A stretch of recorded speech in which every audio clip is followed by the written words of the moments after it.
Hello, hello, hello. Welcome back to Almost 30 Podcast, baby. Welcome, everybody. How are we feeling? It's Linz and Krista. We are here together in New York City, recording again. Coming to you live. Coming to you live, baby. We're in our cash era. We're in our casual era. I love it. I was looking at the last round of interviews and I was like, what's happening? I was like, one, I had like fake eyelashes on from our event the night before. The other, I was wearing a red sweater and then like a beachy wave and braids. I had a mermaid hair with like a business She's casual trying out top different on. styles. Like, give her grace. The fits were wild. Like the beach waves with the braids and then the business slacks and sweater were so interesting. Now you're like, I'm a YouTube star, girl. Yeah, now I'm like, I'm in my healing era. Now I'm like, I'm going to wear baggy jeans and sneakers because I just was a little too... Well, it's so hard. It's like sometimes I'm in the mood to like be fucking business and like be like, I'm going to an interview. And then... yesterday, bitch, you were in a blazer. I know. That's what I'm saying. Like Okay. sometimes I'm in the mood and then Which is funny, sometimes we I'm both like, dressed down today. I know. We're always psychically connected so in funny, huh? fashion. Isn't this crazy? Are you guys getting value yet? Welcome back to the show. Wellness, spirituality, personal growth. We've been around for about 7 years now, since 2016. OG podcast in the space. We love to bring on amazing experts to talk about topics that we find interesting, to shed some light, hopefully improve your life. Hopefully you find it exciting to know. And I'm really excited for this conversation around memory. Yeah, it was fascinating. I spoke to Charan Ranganath a couple months back, and first of all, he's a doll, and we just kind of nerded out. It was very sweet. Charan is a professor of psychology and neuroscience and director of the Dynamic Memory Lab at the University of California at Davis. So he has done over 25 years of research studying the mechanisms in the brain that allow us to remember past events using the brain imaging techniques, and has just done incredible studies on memory disorders. He has worked with patients of all kinds, going through, various levels of trauma and related that to memory. So we spoke, he has a new book. We spoke about the new book, Why We Remember, Unlocking Memory's Power to Hold On to What Matters. But I actually found it really fascinating. We started the conversation around how our brains are actually not designed to remember anything. Not designed to remember everything, and how that serves its purpose, both in a primal sense and emotional sense. And that just kind of opened up into memory related to trauma, what parts of the brain are working in a traumatic experience. And we also talked about just the like health of memory, because I feel like depending on the season of my life I'm in, the emotional state, the stress state I'm in, I find that my memory works differently. You know, sometimes I can have a really great memory, and sometimes I don't remember what I did like an hour ago. Mm-hmm. And what is happening there, and how my emotional state is affecting that, how, my nutrition, my lifestyle is affecting that, and just how we can maintain a really healthy memory for years and years to come. So I love this conversation, and he brought in a lot of his research, which I found fascinating and kind of rooted us in the conversation. One of my favorite books is called Moonwalking with Einstein by Jonathan Sanfoer, who also wrote Eating Animals, which was the book that made me turn vegetarian. But in the book, it was so fascinating because he committed to joining a memory competition. And in the book, I think he won the memory competition. But basically, there's so many different strategies and tactics that you can use to improve your memory. And those people that are in memory competitions, what they often use to remember things is something called a memory palace. And it's almost like you would have a home that you grew up in. So it's like you really have a good visual of the home you grew up in, embedded in your mind. And in memory competitions, they'll be like, remember red apple, yellow taxi, dirty plate, small dog, all these things. They'll say like 100 things that they have to remember. So the way that they'll help them remember is by going, I'm walking into my house and there's a red apple on the table. There is a yellow taxi car in the playroom. And then there is a dirty plate on the counter. And so you kind of like see the items and things. You see the memories listed in the memory palace that you have. And one of the other things I really loved in it is one of my favorite quotes of all time. It's memory, monotony collapses time, novelty unfolds it.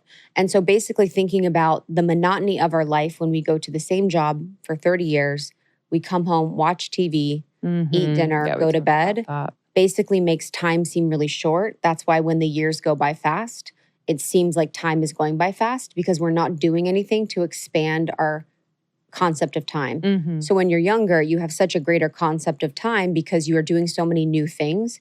You're learning to walk, learning to read, learning to ride a bike, going to your first day of school. So it's so important that in order to have a healthy memory and even a really rich, beautiful life, it's like, what are the different things you can do and bring into your life to expand the richness of your experiences? Yeah, he talks about how curiosity really spikes those chemicals in your brain that helps you create new memories.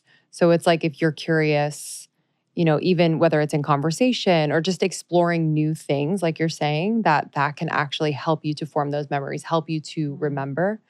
He also talked about how multitasking actually impairs your memory. And I was like, makes Wow. a lot of sense. So if you're someone who is doing the most in a day, getting everything done on your to-do list, doing multiple things at a time, it's basically like your mind is splitting and it's actually not able to, your mind is not optimized on the one thing. Wow. And so it's like only hitting, a few inches below the surface rather than focusing deeply on one thing, getting that done and or engaging in it. And you are more likely to have a memory formed or remember if you are deeply focused on one thing. So I think that's a big part of when I don't remember, it's because I'm doing multiple things at once. Wow. And even when you were talking about earlier, just how important memory is to our existence. Yes. Like we need memory to function. We need memory to experience happiness. We have so many different memories that serve as the baseline foundation for how much we believe our life is worthwhile and meaningful. And even seeing, my dad has Alzheimer's, even seeing him lose memory and things, it's like you absolutely lose reality. You lose happiness because you don't really know where to put things or where you are. Like spatially, you can't really understand. When I was at Max's house, Max Lugavere, his mother died of a certain type of dementia. And he has a documentary coming out about it. And seeing him in this documentary, like seeing the impact of what not having access to your memories does to you, you feel like a shell and how scared you feel. Yeah. That's what I've noticed too with people who have memory disorders or memory diseases. It's such a terrifying feeling to have no contextual grounding in reality because memory serves the basis for that. Yes. It's wild. Yeah. Memory is so terrifying. important. And yeah, it's interesting with a society and culture that is multitasking almost all the time. What is that doing to our ability to remember? But he actually says about Alzheimer's disease. So the brain's default mode network is key to early detection of Alzheimer's disease. So the default mode network is a system of connected brain areas that show increased activity when a person is disengaged from the outside world, i.e. like daydreaming or thinking about the past or future. So he says that the only way to develop useful treatments for Alzheimer's will be to administer drugs to people who are at risk in this preclinical stage, because later in the disease, it's like the death of the cells in certain areas of the brain. Yeah. So being able to activate those parts of the brain, whether it's with medication or, certain therapies, things like that. But it's a fascination, I think, now more than ever, because there is such a rise in Alzheimer's, dementia, and other neurological diseases. Yeah, there is. I think it's interesting when I wonder what that correlation is. I think there's a spiritual correlation to it. Sure. In my case, but or in my family's case, but as with anything, there's a spiritual correlation to everything that we do. But I'm excited about this one. I wanted to have a conversation about this. I love someone that can bring like the research around it. And I just think us thinking about this is such a new type of topic. So I'm excited. It's really, really good. The book is Why We Remember, Unlocking Memory's Power to Hold On to What Matters. You can follow Charan on Instagram at The Memory Doc, DOC, and then on Twitter at Charan Ranganath. Amazing. Okay, guys, we have over 600 other episodes on Spotify and Apple Podcasts. Thank you for subscribing, rating, and reviewing. It means a lot to us. We also got Morning Microdose. So if you like a quick hit of inspiration, of personal growth, of laughter, of fun. Morning Microdose is it. It is our daily podcast. That's between 5 and 10 minutes, no ads, just the heaters from the podcast over time. So many people are loving Morning Microdose. It's been we hit like, I think we're at like 3 million now downloads, which is exciting. And we have almost30.com, more information about us and our partners. Our partners are incredible. So there's tons there. Almost 30 podcasts on Instagram and TikTok. And then I'm on Instagram at It's Krista. And I'm at Lindsey Sipsick. Thanks so much. Thank you. Bye. We'll see you next time. Something that I really love is my sweet cats, Fuji and Oogie. They are so meaningful to me. And I know if you love your animals too, that your pet is one of a kind. So is their journey in life. So while every playful moment is a memory in the making, sometimes our cats and dogs are a little too good at getting into trouble. That's why you should check out ASPCA Pet Health Insurance. The ASPCA Pet Health Insurance Program offers customizable accident and illness plans, making it easier for pet parents like you to help get you the pet care that they may need. The ASPCA Health Insurance Program has been around for over 18 years, and they've helped more than 600,000 pets during that time. It allows you to customize your plan, helping ensure that your pet's plan is as unique as they are. Because vet bills can really add up, especially when you're least expecting it. It's actually really simple. So you can use their app to submit a claim and you'll receive reimbursement for eligible vet bills directly into your bank account. To explore coverage, visit aspcapetinsurance.com/almost30. That's aspcapetinsurance.com/almost30. Again, that's ASPCA petinsurance.com/almost30. That's almost 30. This is a paid advertisement. Insurance is underwritten by either Independence American Insurance Company or United States Fire Insurance Company and produced by PTC Insurance Agency Limited. The SPCA is not an insurer and not engaged in the business of insurance. Okay, my body care routine is next freaking level. I want to walk you through it. And it is all thanks to Osea. You know them, you love them, maybe you don't. I'm going to introduce you to them, but we've been loving Osea for years. They've been making seaweed-infused products that are safe for your skin and the planet for over 27 years. They make just incredible, clean, vegan, cruelty-free products for your body and face. Honestly, I have never seen my skin glow so freaking hard, and I get compliments on it all the time, even in winter, okay? The winter can be drying. My skin can get so rough traditionally, but not anymore. I have been using the Undaria Body bestsellers. This is a duo. It is the Undaria Algae Body Oil and the Undaria Algae Body Butter. I've also been incorporating a body brush, which exfoliates your body. You can also get on oseamalibu.com. But the Undaria Algae Body Oil, y'all, it is just so luxurious. So I shower. Okay, get this. I shower, I exfoliate all the things. I use the dry brush. And then I get out and I put on the body oil. It is so moisturizing without being sticky and gross. Some oils just like leave your skin yucky, but this is a rush of antioxidant rich hydration that immediately softens your skin, nourishes and firms like no other. You are going to be like, what? Are those my legs? Huh? It visibly improves sagging skin for a toned and sculpted look. It's never greasy. I'm obsessed. And then before I go to bed, I'm going to put on the Undaria Algae Body Butter. This body butter is anti-aging. It is firming. It moisturizes. This is for all skin types. It is so yummy. It honestly smells unbelievable. And it has ceramides in it that melt into the skin. It is ultra hydrating. You're going to have hydrated skin for like 72 hours. It's unbelievable. So those are my go-tos, but Osea has incredible face, body products. They have sets so you can like build your routine. I am obsessed. And of course, for our listeners, we have a discount. And right now it's special just for you. Get 10% off your first order site-wide with code almost30podcast at oseamalibu.com. That's OSEA Malibu.com. And use the code almost30podcast for 10% off. Okay, cool. We are here. We just checked our blazers for dog hair and baby drool. That's right. I'm so excited that you're here. Thank you for making the trip. Thank you for having me. Yeah, it's really exciting. I think what people don't know about Almost 30 is that so often Krista and I are even more interested in topics like we're going to discuss today because of the long-term interest and benefits.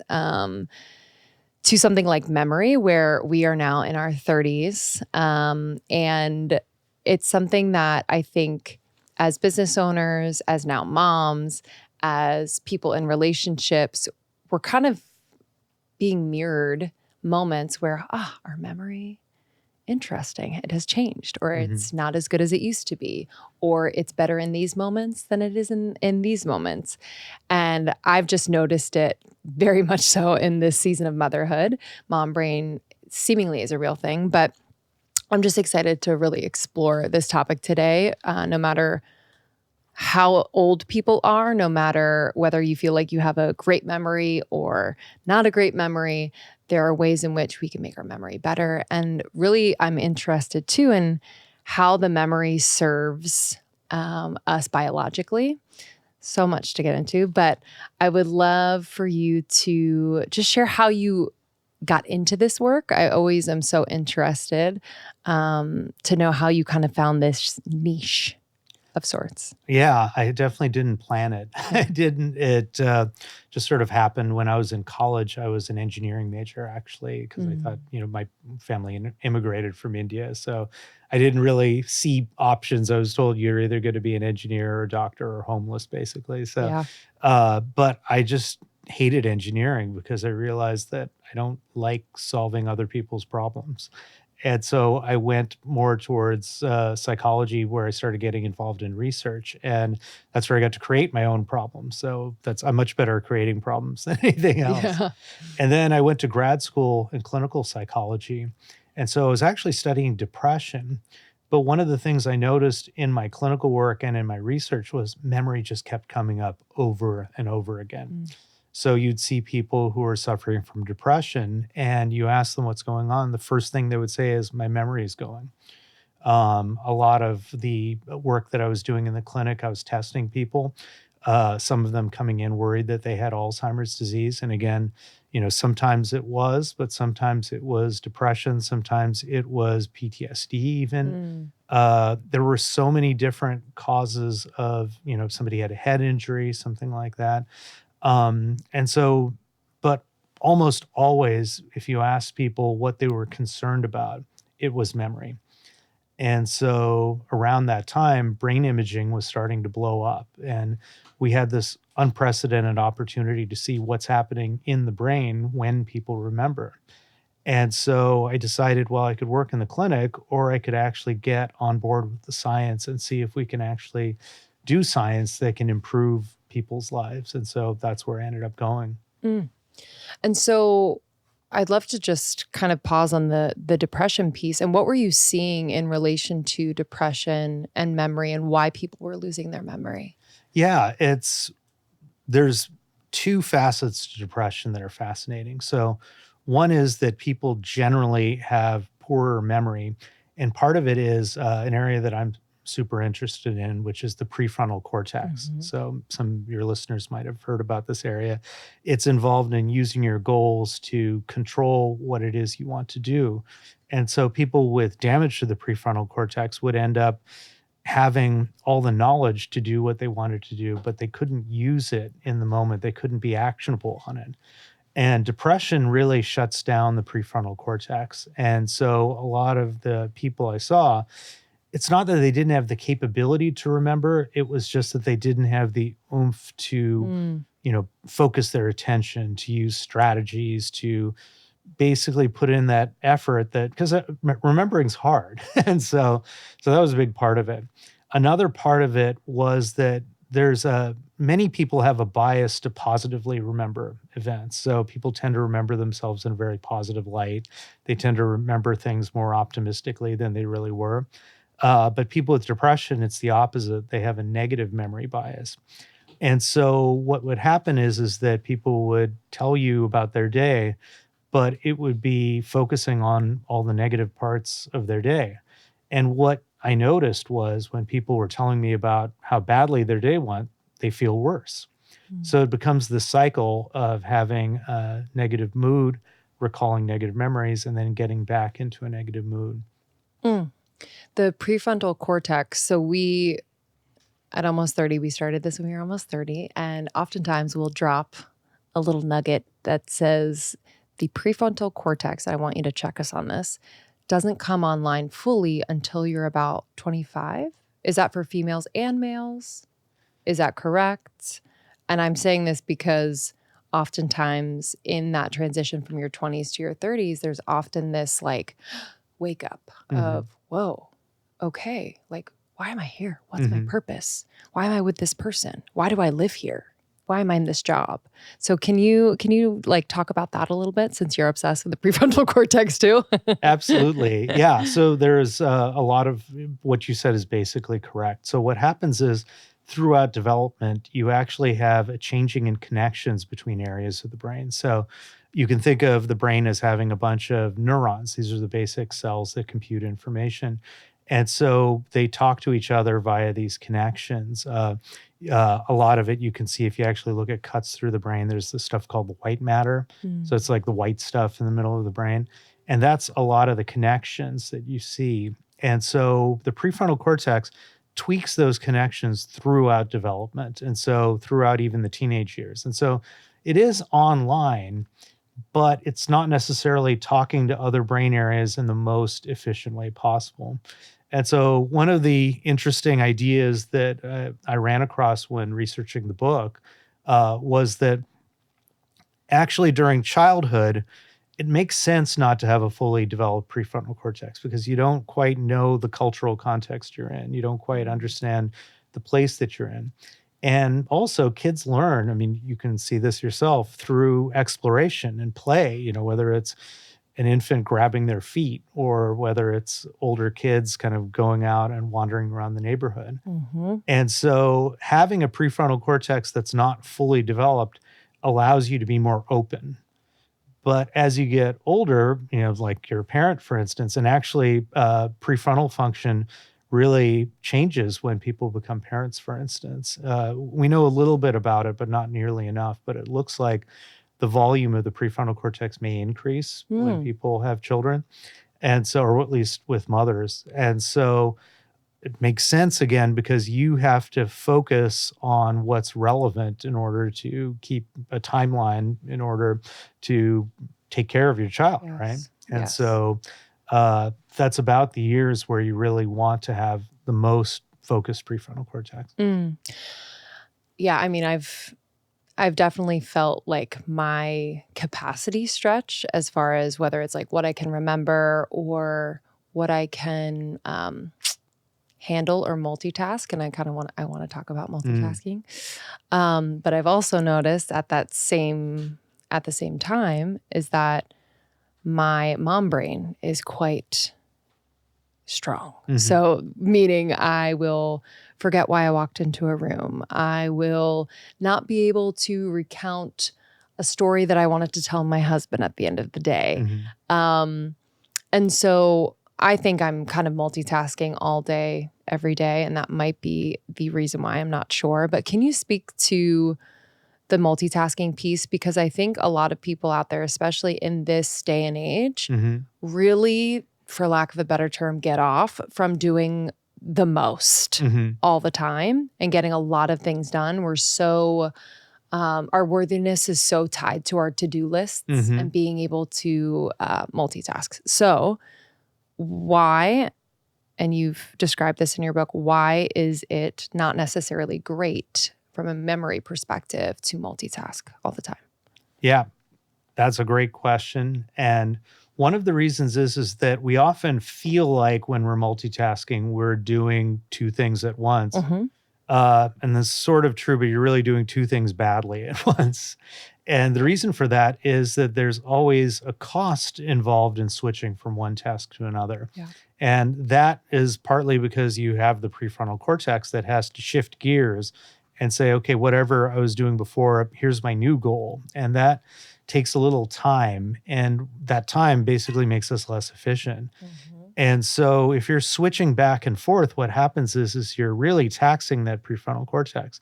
And so instead of being able to focus your attention on what's happening in the moment or what you're doing in the moment, you end up using those resources to just go back and forth and constantly catch up to the moment. That makes any sense. Yes. And so that's a big part of it right there is when you multitask, you're not really there when you're doing either task. Now, on top of it, you have something else, which is a kind of a kooky aspect of memory that we're just getting into, which is something called event boundaries.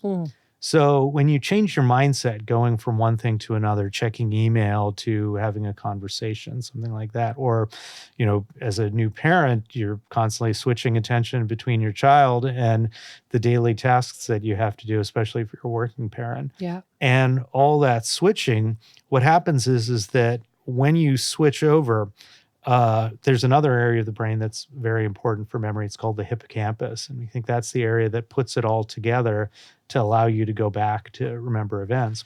And what we've seen and others have seen is there's a little signal to the prefrontal, to the hippocampus that happens when people do that change in mindset.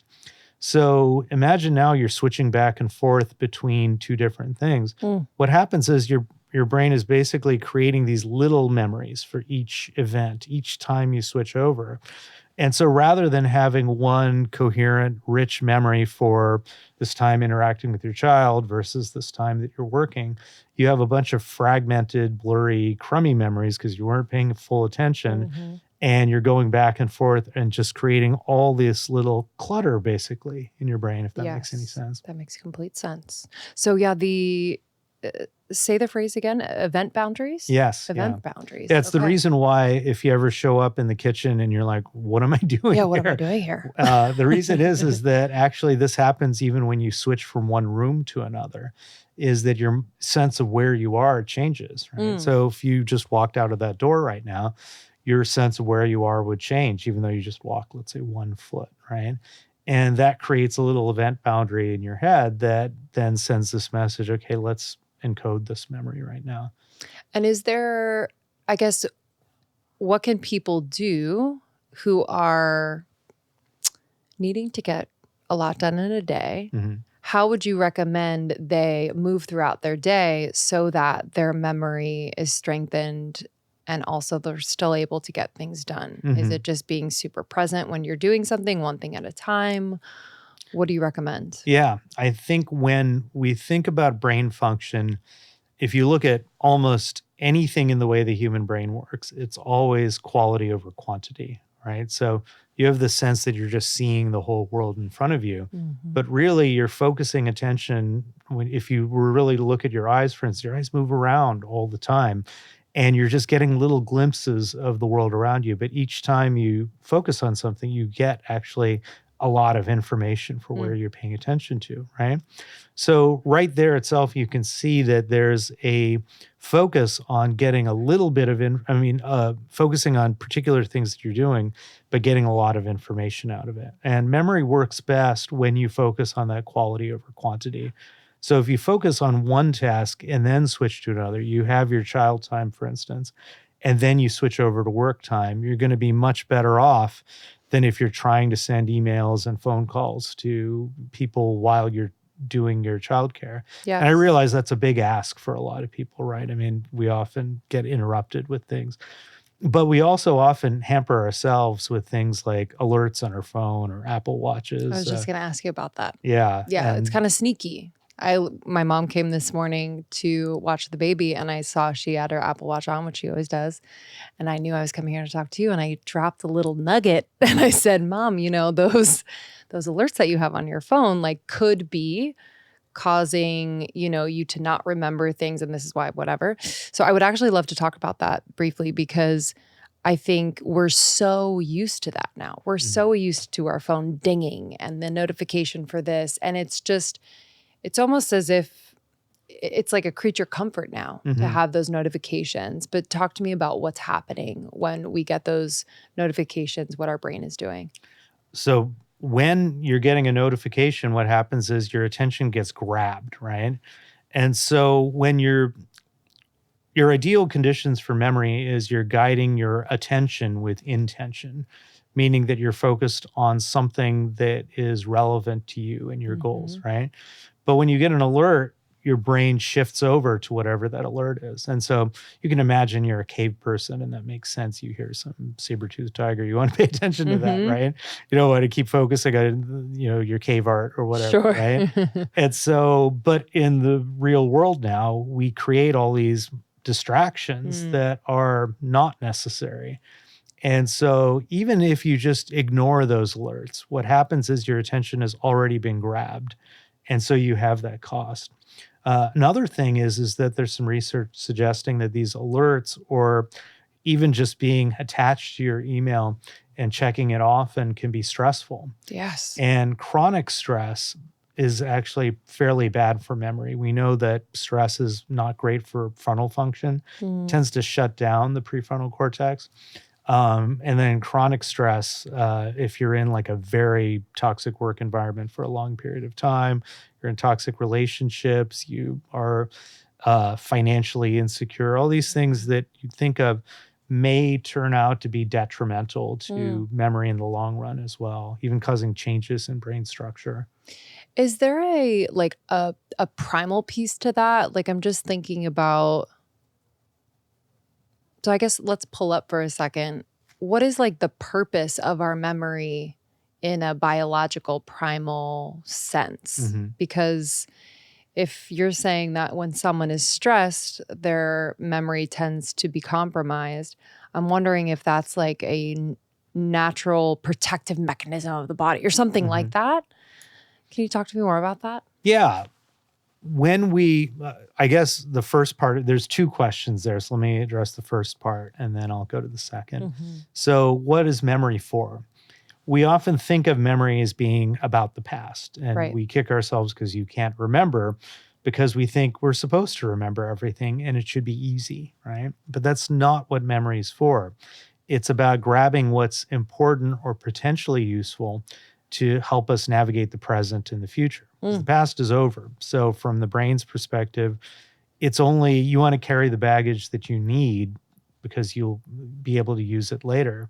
And a lot of the other stuff you don't need, right? So today, for instance, I remember my hotel room number, but tomorrow, good luck. I won't remember it because I don't need it. Right. So that's a big part of it. So when you're stressed, one of the things that does happen is there is often a kind of enhancement for memory for the context in which you got stressed out in, right?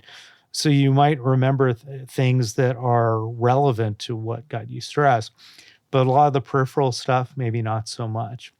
And where that becomes relevant to what we're talking about is that often it's not that we don't remember anything, but it's just not focused on what we're supposed to be doing. So if we're putting ourselves inadvertently subjecting ourselves to stressors, you're losing that ability to focus, even if you're remembering the things that are not so useful to you, right? And in the case of trauma, that obviously can serve a purpose in the sense of, again, if you're under significant threats for a long period of time, from the brain's perspective, there's information there that you may be able to use later, right?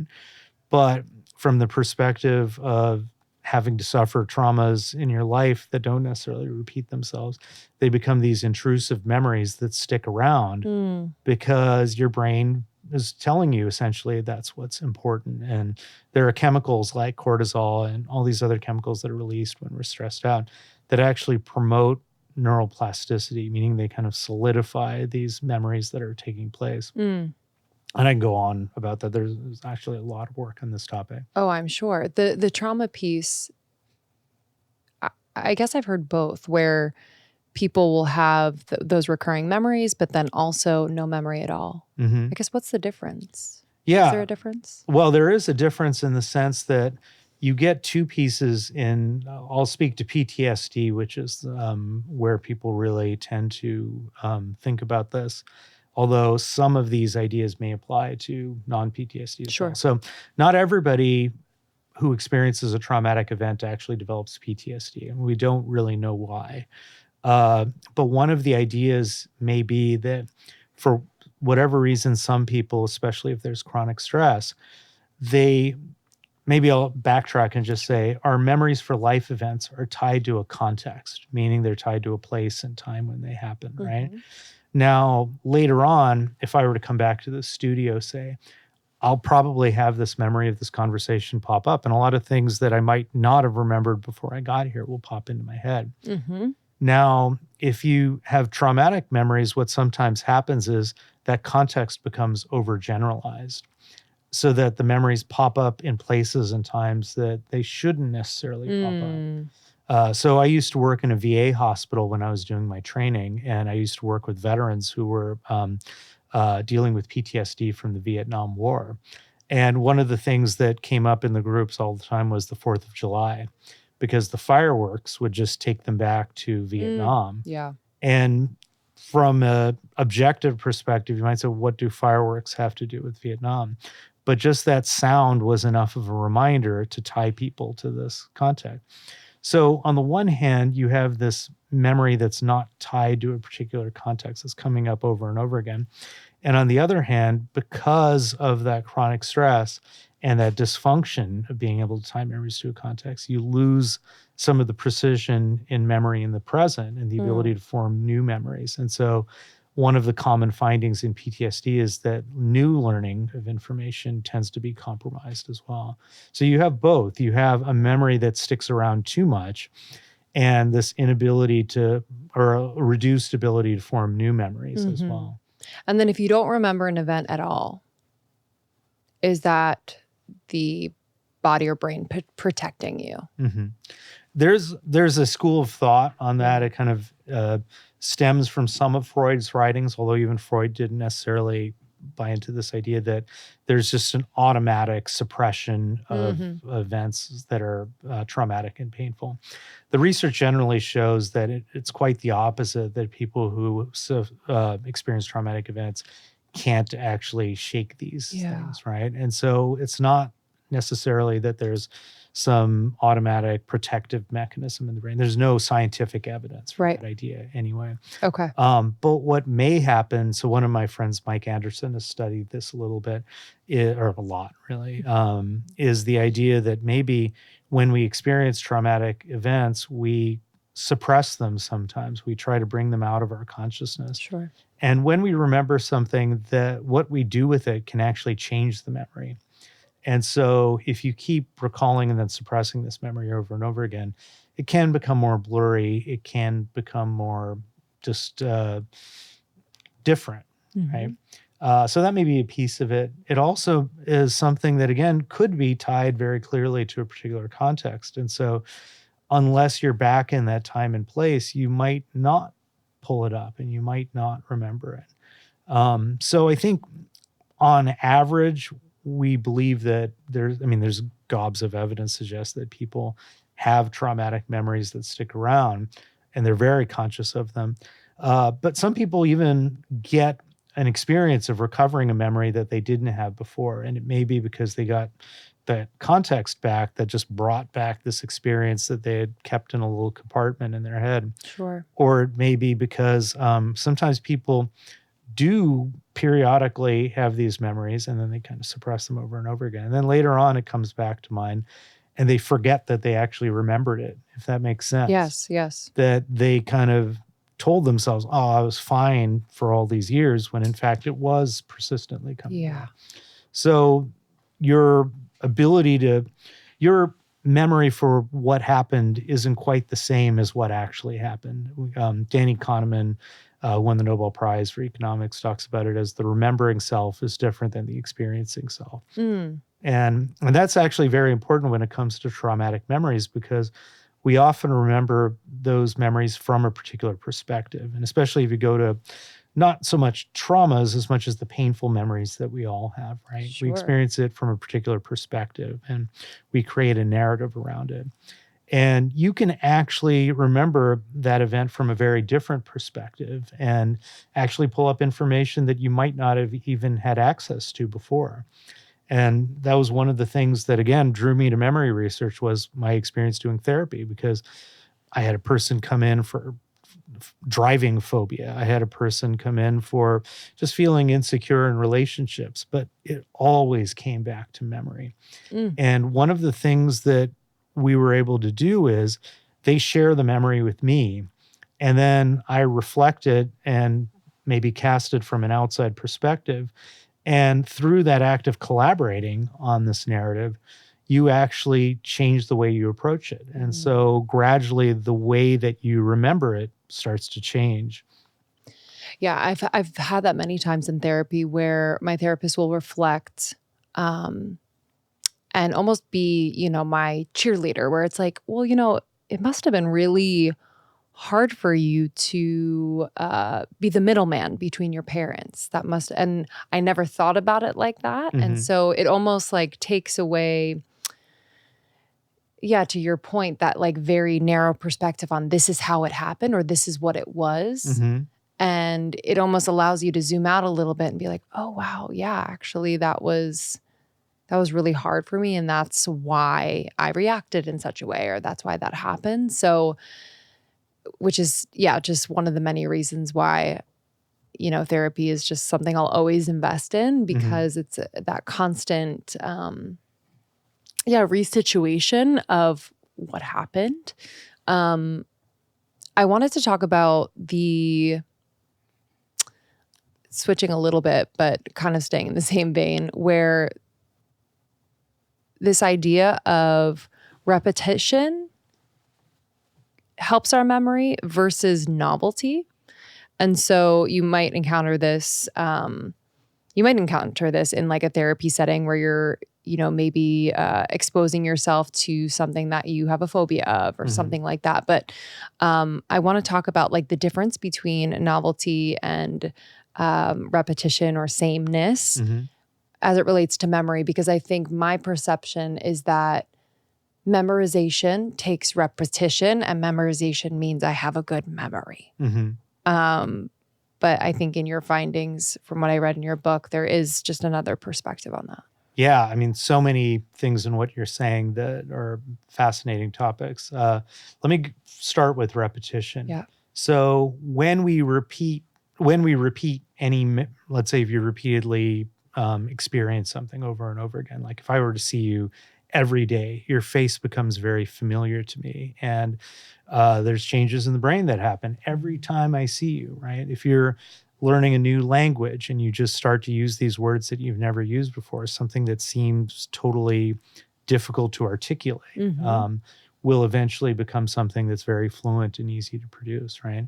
And that's why advertisers really bank on this, because, everybody knows what Budweiser is, but if you put Budweiser ads on the Super Bowl, that name becomes a little bit more familiar. And sometimes we mistake that familiarity for pleasantness.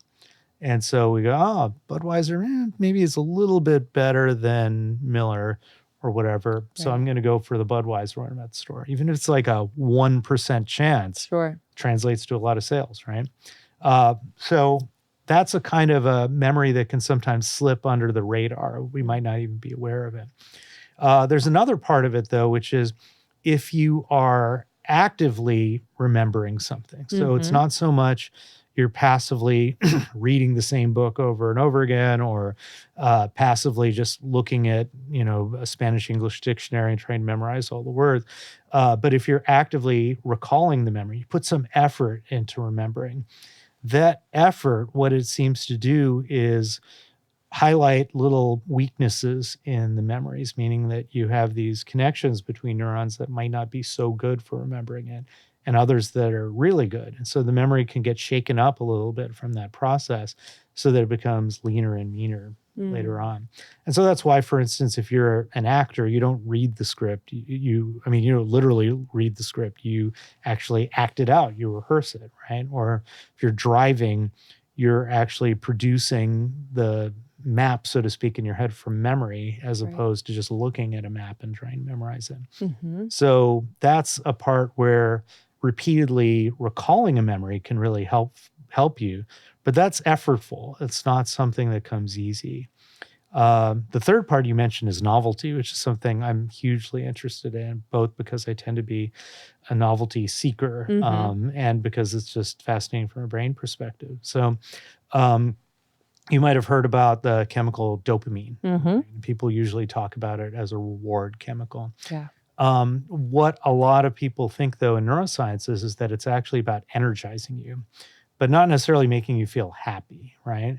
So when you experience something, you learn about something that's rewarding, you might feel, yeah, I got this energy, and it could be like a desire. You meet Yes. someone new and you're attracted to them or whatever. Mhm. But also being in a new place can do that. So I was in this new hotel that I've never been in before Mhm. last night. And so I had this energy. I couldn't sleep because of this, Yeah, and it's like I just feel a little revved up. And sure. it doesn't have to be pleasant. It can actually be kind of unpleasant. But Mhm.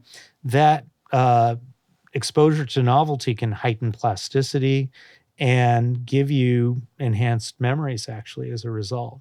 And that's, we think, from an evolutionary perspective, you want to have something in the brain that both promotes you to discover new things and explore, and at the same time be able to add to your knowledge base. But the cool thing is that you don't need to be in a new place. I think it really makes it obvious when you're in a new place.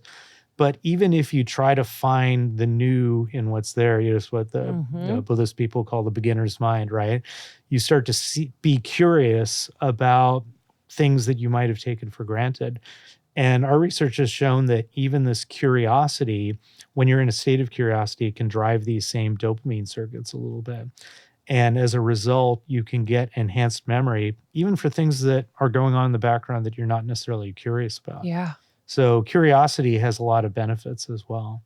Yeah, I keep saying in this new season of motherhood, I'm like, everything is so new. Like Mhm. everything every day Yeah. is just new, new, new. And I have no choice. And gladly, I am like so present for each moment that I'm like, whoa, I've never done this before, or I've never seen this before. And it's given me, and maybe this is why, you know, moms can run on very little sleep. Not that I recommend not sleeping a lot, but I was surprised at how much energy I had Mhm. to be able to do all the things for the baby, even though I hadn't gotten a lot of sleep. And now that I'm thinking about it, I'm like, wow, there's just so much new every day. And it's fascinating to me. I'm excited by it. I'm like blown away by it.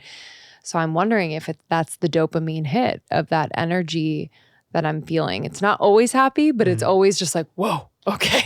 I am Yeah. here. I'm present for this. And it feels like I'm being stretched. Mhm. Maybe it's that neural plasticity happening too.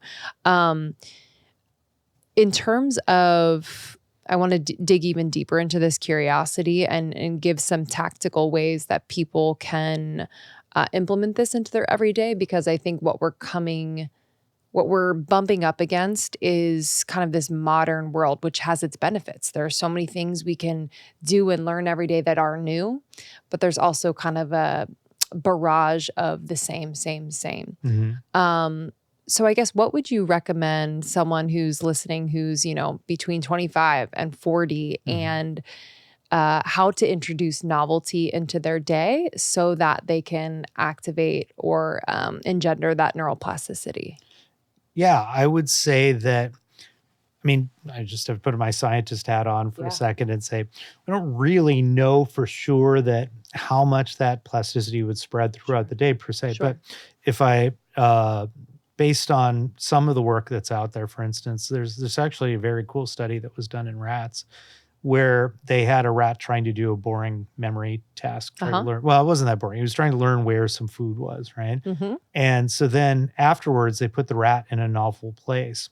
So then the rat comes back to the old place where they're doing this task where they normally forget, and they had this great memory that stuck around for the thing that they were trying to memorize, and that was related to dopamine actually. Wow. Of course, there's gobs of other hormones and neurotransmitters Sure. floating around our brain that also have similar effects, but that was dopamine.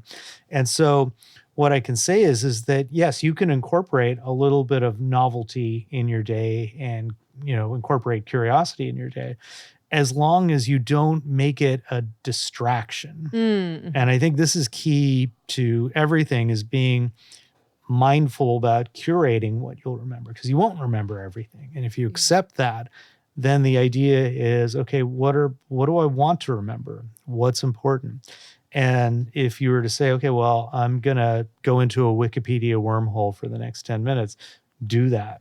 And maybe if that gets you going, you come back to whatever it is you're doing, and then you stay on task. You can make it like a little reward, for instance. Okay. And reward is another thing that can, even if you find something just intrinsically rewarding, that could be another way that you can do it to help energize you. And you often feel refreshed when you give yourself a little break like that. And that can actually help you with the tasks that you're trying to do, as long as you carve out time and you're there for it, not just multitasking or anything like that. That's right. Yeah, I like that. I like that reward piece, because it does feel like, say you are someone listening and you have, your inbox you need to handle, you have a few work calls, you have a presentation you need to work on.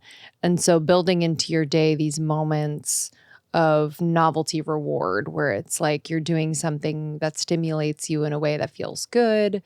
Maybe you're learning something new. Maybe you're doing something with your hands. I don't know why, like pottery comes to mind for me. Isn't that hilarious? I'm like, I want to be in a pottery studio right now. Cause it's like doing something so new, but also with your hands. Do you ever find that like stimulates something different in the brain? To be honest, I don't know for sure. Yeah. But there are studies, for instance, that show that let's say if you just ask people to memorize something and you actually have them hold on to it, it actually does promote better memory than if you're just kind of like trying to think about it. And I guess that speaks to a deeper point that you're making, which is we often live in our heads. Yes. And a lot of what gives us rich memories is the sensory world around us. And so if you remember things that you just thought about, it's almost as if you imagined it. It didn't really happen. Because in fact, actually, if you look at people's brains, there's a lot of similarity when people imagine something versus when they really remember it. And the reason is that often when we remember, we imagine how it could have been, but we don't really necessarily replay it, right? But the more of those sensory details that you have that keep you grounded, whether it's like focusing on the sights, seeing this crinkly wall around me, and that's like deeply stimulating when I look at it, because walls aren't supposed to be crinkly, right? And so there's always plants around and all these things. And so those little factors influence your memory, give you a richer sense of having been there, right? And maybe that's also, there's a bunch of reasons people have said this, is that actually taking a walk out in nature can be very re-energizing and also promote better memory too. It makes me think too, and I believe you mentioned this in your book, around test taking. So it's better to do a practice test rather than just sit and memorize what you need to know for the test, which, I mean, looking back now, like, yes, I would just work so hard on memorizing things and then get to the test and feel like I have no idea what I memorized, because it's in like a different context and all the things. So I think that's really, really fascinating. And, just how we can support our youngsters. And on that piece too, the making of mistakes. Can you talk a little bit about that? How that supports memory and learning and retention?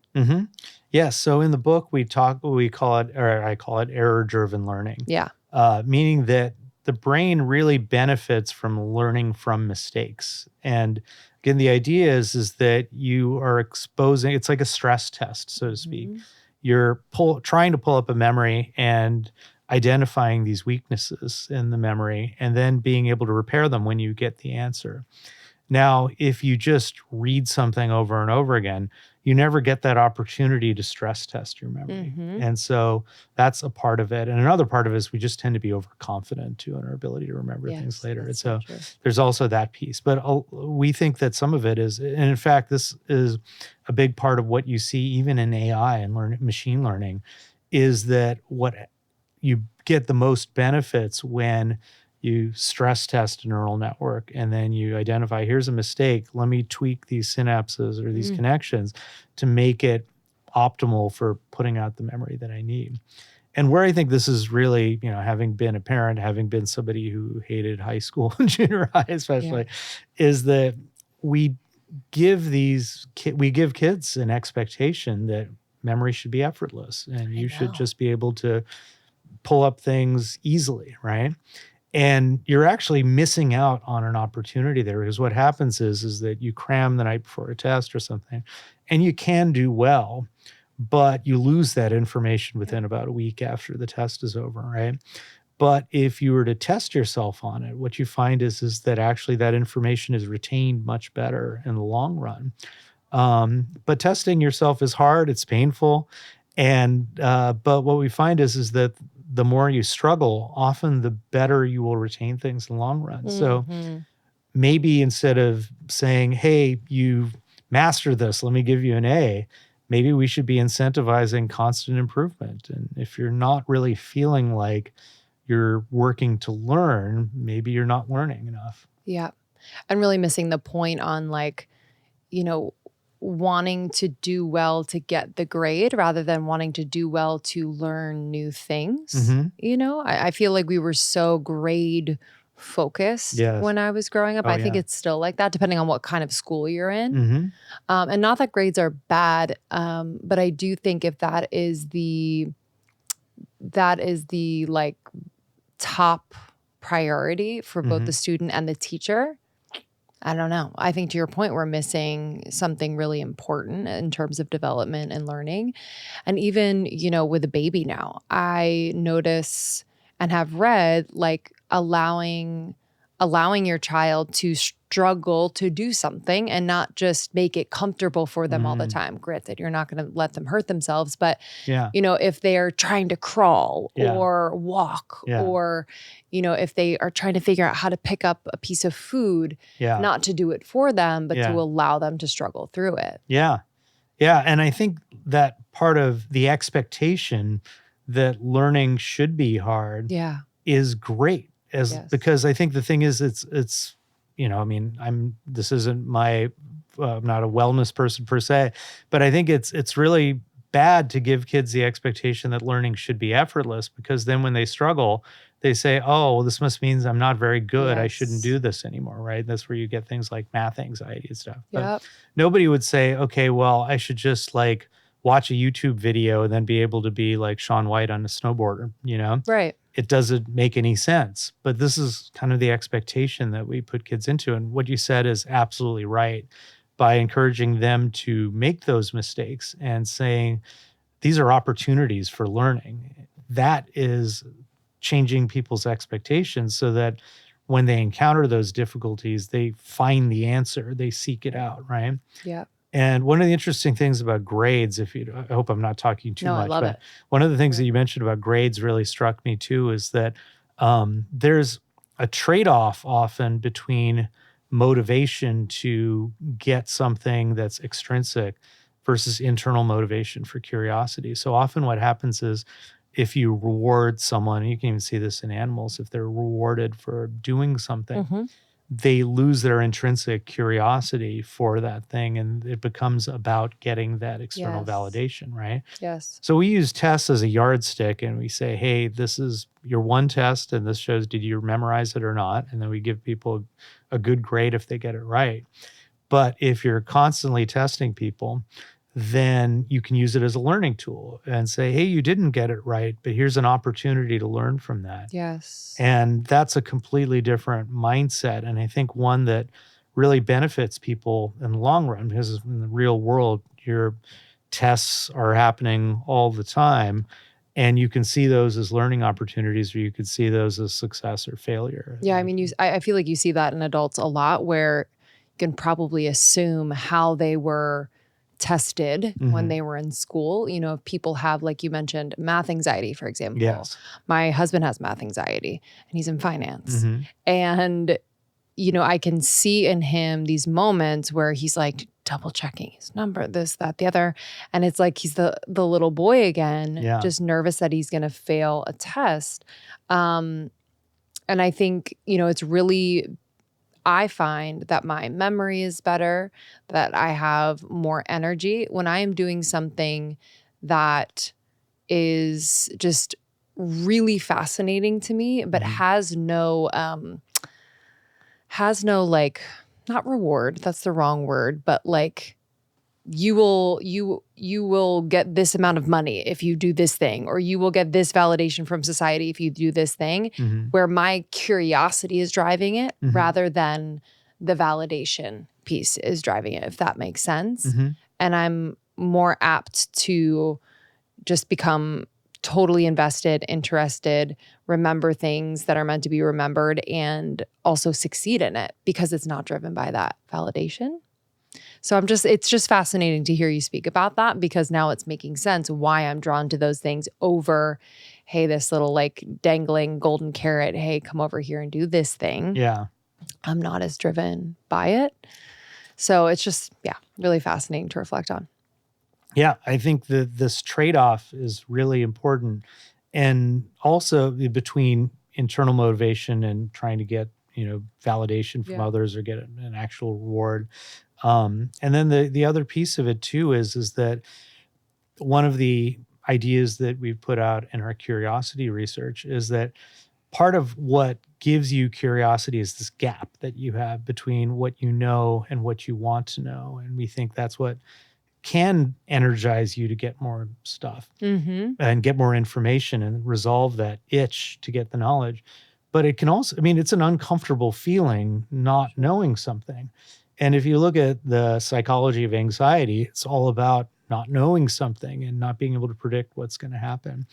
And so if you don't have the right attitude about learning in the first place, if you think it's supposed to be easy, not knowing is a threat and it's a reason to be anxious. And so you start to become math anxious as opposed to if you have the expectation that, it's going to be hard and you'll get through it and you'll solve it, or, you'll get the answer and you'll eventually learn, then it becomes a game to try to find the answer. Yeah. Yeah, it becomes fun. It becomes like more about the process rather than the reward at the end. I want to talk about so we've talked about technology a little bit, how that affects memory. We've talked about trauma. I want to talk about your like lifestyle habits, so nutrition, things like that. Is there any research around how that affects your memory, whether it's sugar or caffeine, things like that? Yeah, there's a lot of research on this topic. Now, sugar and caffeine, that's a really interesting That was one. just examples. But but this reminds me of a conversation I had. There's a researcher who I met who is actually studying the effects of nutrition on the brain. So just as a starting point, I always say the brain is a body part, right? And so anything that's good for your body on average is going to be good for your brain. So that's a good starting point, because often we think, okay, well, crossword puzzles or what I should do, there's nothing wrong with that. But I think a lot of people neglect this link between health and the brain. And so there's all sorts of things we're still learning. The amount we don't know is so much bigger than the amount we know. But this colleague I was talking to was saying they did one experiment where they just gave a rat the equivalent of a can of soda a day, which I guess is a lot for a rat. But they were doing this, and what they found was its memory went down relative to rats that never got it. Wow. And what was interesting was some of it was if you actually had a rat that didn't get the soda, but even was exposed to the gut microbiome of the one that did, they also had memory problems. No way. So there's all these weird interactions between, and it's amazing because we know that inflammation affects the brain. And so things like long COVID, they're very real because you have this attack on the immune system, and that leads, even when we have colds, we often are cognitively impaired, right? So imagine something like long COVID or chronic fatigue syndrome. So the more you can preserve your physical health, and you can flip the script and be like, getting good sleep, huge for memory, right? Aerobic exercise really improves memory. It's one of the biggest things that you can do for yourself. Okay. And why is that? There's so many reasons. So one of the basic things that people say is it promotes the creation of new cells in parts of the hippocampus. But I think an even bigger part is it improves blood flow to the brain. Yeah. And again, your brain's a body part, and it needs energy. And so if you're improving blood flow to the brain, you're actually improving the efficiency of the brain to function quickly. And So that's a big factor. It reduces inflammation, it reduces stress. So it also has effects on those everyday memory blockers that we have. So many lifestyle things, even things we're just discovering. Oral hygiene may be a part of it. The gum disease may be, increase your risk for dementia as you get older. Wow. Things like sensory problems, like research is showing that people with hearing aids actually improve or maintain their cognition better as they get older. So we're still figuring out, often the reasons behind these things are not so well known. But there was a study, I might have this number wrong, but I think it was 30,000 people that was done by these Chinese researchers. And they had people implement like different lifestyle habits that involved, some kind of mental wellness kinds of things, meditation or something. Some people were having more of a healthy diet, like a Mediterranean style diet and so forth. And the more of the aerobic exercise, another one, social engagement, and the more of these lifestyle changes people had, the better they were able to retain their memory over time. So before you go in and say, okay, I'm just going to load up on whatever dietary supplements being sold to me, there's things we know right off the bat. Some of them are hard. I'm still struggling to get in exercise every day, but some of them, and especially as a new parent, it's really hard. You're not getting sleep. You're not able to do everything, but do as much as you can. Yes. Yeah. I mean, even just a little bit a day, I'm like, okay, this makes such a difference. And I'm feeling such a stark contrast. So I'm able to really know what works and what doesn't. Yeah, that's fascinating. And it seems like, I think people, if they really thought about it, know those things, right? Eating healthy, getting exercise, getting good sleep. But we become, I think, creatures of comfort. I think we become, I want to say like victims to our stress, where we're just kind of going to whether it's the junk food or the alcohol or, getting big cup of coffee, a few cups of coffee in the morning to get you going, things like that, that I didn't realize could be really impairing the memory over time. I want to talk about, just to kind of round this conversation out, I want to talk about collective memory. Oh, yeah. So fascinating. Yes. Okay, let's get into it, because I think the only time I've heard of like a collective memory is more from like a spiritual perspective. So I would love to hear from a scientific perspective. Well, this is actually one of the great things about writing a book is I thought I knew everything about memory, and then I started reading about collective memory, and it was mind-blowing. Wow. And so there's many different levels of collective memory. You could think of history as collective memory. Okay. And you can also think of just what we're doing now as collective memory. And what I mean by that is if you actually look at most spoken language, the amount of time we talk with people, arguably, I think one analysis suggests that the majority of that time is spent sharing memories. Sharing, what did you do today? What did you eat? What happened last week? So for all these things, especially if you're in a relationship with someone close, you're sharing these memories.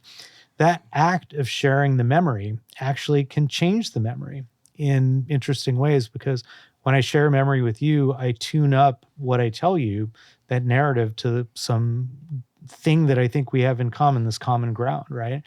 And so just that act of sharing memories changes them in interesting ways. So in the book, I described I had this near-death experience on a paddleboard, for instance, and it was a horrible experience and exposed a lot of my incompetence in certain ways. I definitely made a lot of mistakes I wouldn't do again. But it made for a hell of a story. And so I love telling that story to people, because it's just kind of fun, and you can actually get a lot of humor out of mistakes that you make, right? Sure. And so that's a great case where you have something that you remember it initially, it's just terrible, but through the act of sharing, it becomes something that's much more positive. And one of the fascinating things as a parent, you can see this, is that research, especially a lot of it for whatever reason, has been focused on mother-child relationships, but mothers who engage with their children about memory, actually, that is a huge investment that appears to pay off even years down the road. What does that look like? So for instance, if you have a child, you take them to the beach, say, right? later on, you come back home and you say, hey, do you remember that sandcastle that you built? And then they start to tell you all about it. Right. And then you say, yeah, I remember then the water came and it washed it off, but then you started building over again. Wasn't that was Mm. so great the way that you stuck with it? And that act of interacting with them, fleshing out the memory, all those things, there's some researchers who say that teaches children about how to use memory Mm. to build a kind of a narrative for their lives. And that seems to be protective for things like depression when during adolescence. It Yeah. seems to predict grades. I mean, these things that you wouldn't think, but they have far-reaching effects in the long run. Wow. Wow. Yeah, I can imagine it's like at the end of the day at the dinner table, it's a perfect time to talk about your day, but also ask questions and really kind of dig into those memories. Yeah, that's Yeah. really powerful. And you can see the reverse effect too, where if a parent is negating their child's Yeah. memories, it can be Ooh, yeah. terrible, right? So kids say, oh, I had fun at the beach. And like, no, you didn't. You were complaining and crying nonstop on the way there in the traffic. And, Wow. that kind of negating the child's perspective can actually have very detrimental effects to development. In the sense that they wouldn't trust their memories or what? Yeah, exactly. They wouldn't trust their memories, or they start to develop a life narrative that is more based on the feedback that they're getting, that they're not Yeah. really, essentially that they start to lose that ability to gain a sense of self through these positive interactions. That Yeah. makes sense. Yep, absolutely. Okay, small actions are pretty major. I was walking down the street the other day in the morning. I was on my way to the gym and I wasn't on my phone and was consciously doing so. I was head up, looking around, just kind of noticing things about my neighborhood and the people. And I smiled at a few people that walked by. And surprisingly, this is not a common occurrence, but they smiled back. And I know that me smiling at them somehow impacted their moment in the day, and it impacted me to get a smile back. And I don't know, it was just like, wow, these like small little things that we can do can have some pretty big benefits. And it just reminds me how small things we can do for our health make a huge whole body difference. One of those things I do is Seeds DS-01 Daily Symbiotic. It has just made such a difference in my gut, skin, and I know it has improved my heart health. It is just 2 little capsules that make a huge, huge impact on your health. Just 2 capsules a day. I've been taking Seeds DS-01 Daily Symbiotic for about 4 years now, almost. Oh my God, it's been a long time, maybe 3 years. And I have never been more regular, which I love. It makes me feel really good. My skin has been clear, which is so nice. And I have experienced a huge reduction in bloating. So I know it works because there have been a couple weeks here and there where I forget to bring Seed on vacation with me or when I'm traveling. And y'all, all of those symptoms come back. It's kind of wild. So I've just noticed such a difference. And it's easy to fit into my daily routine. I have it laid out every single morning. I take it on an empty stomach first thing in the morning, and it just sets off a chain reaction of really good habits throughout the day. So if you're not taking care of your gut, you must. Okay, this is the central hub for various pathways through the body, and a healthy gut microbiome means benefits for digestion, skin health, heart health, your immune system, and so much more. Seed is different because they have a patented capsule-in-capsule design, which means the fragile bacteria can survive the journey all the way in your GI tract from shipping to your door, where it works best in your body. So it's a very unique thing that Seed has. And DS-01 was developed in collaboration with Seed's scientific board and based on their foundational work in probiotics and the microbiome. They are all about the science. So if you want to read more about the science, please go to their website. And I just love that it comes to my door every single month. My refill is there, so I never have to worry about it. So trust your gut with Seeds DS-01 Daily Symbiotic. Go to seed.com/almost30 and use code 25almost to get 25% off your first month. That's 25% off your first month of Seeds DS-01 Daily Symbiotic at seed.com/almost with the code 25almost. Okay, taking care of your health isn't always easy, but it should at least be simple. That's why for the last 4 years, I've been drinking AG1 every day, no exceptions. It's just one scoop mixed in water once a day, every single day, and it makes me feel so nourished. It makes me feel ready for the day, energized and focused. It's the best. That's because each serving of AG1 delivers my daily dose of vitamins, minerals, pre and probiotics, and more. It's a powerful, healthy habit that's also powerfully simple. I am all about simplicity lately. I'm a new mom and I can't mess around. Things got to be simple and powerful. But I talk to a lot of people who are like, okay, what should I take? What do I need? I'm like, first of all, I'm not a doctor, but what I do know is that AG1 does an incredible job of filling in those nutritional gaps. It is packed with 75 vitamins, minerals, and whole food sourced ingredients and pre and probiotics. They are obsessed with quality, high quality ingredients. They do not settle for anything less. And I've just heard from a lot of people who have started AG1 that it's like the way they start their day. So this is one of the first things I drink in the morning.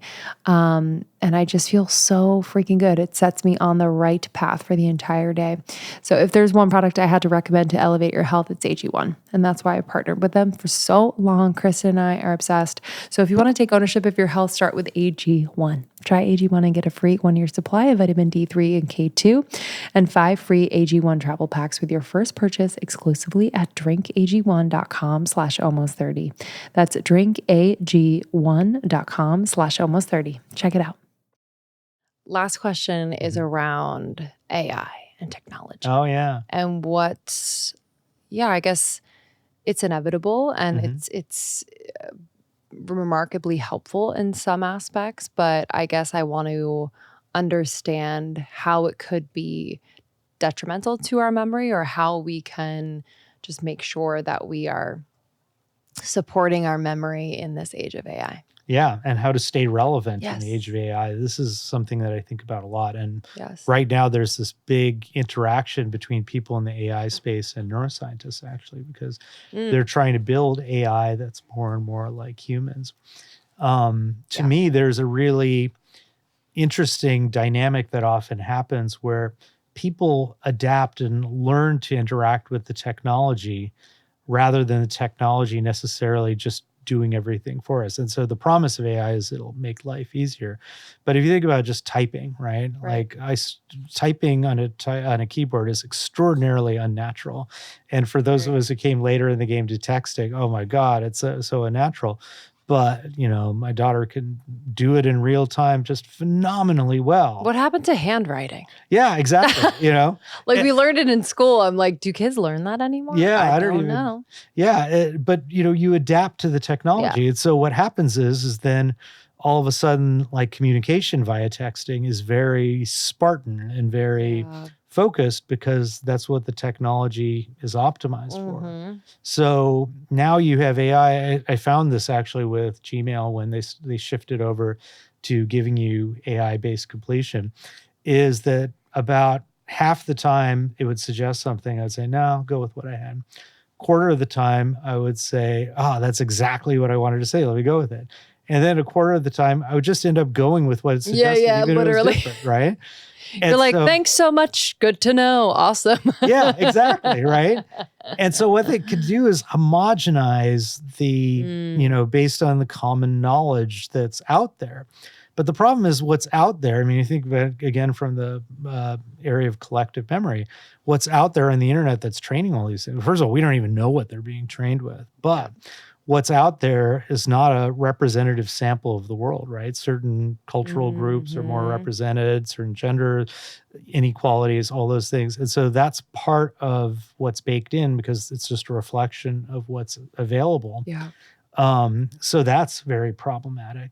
But on the plus side, it gives us an edge over AI in certain ways because to train an AI model like ChatGPT or something, you feed it gobs and gobs of information that's curated by a human, right?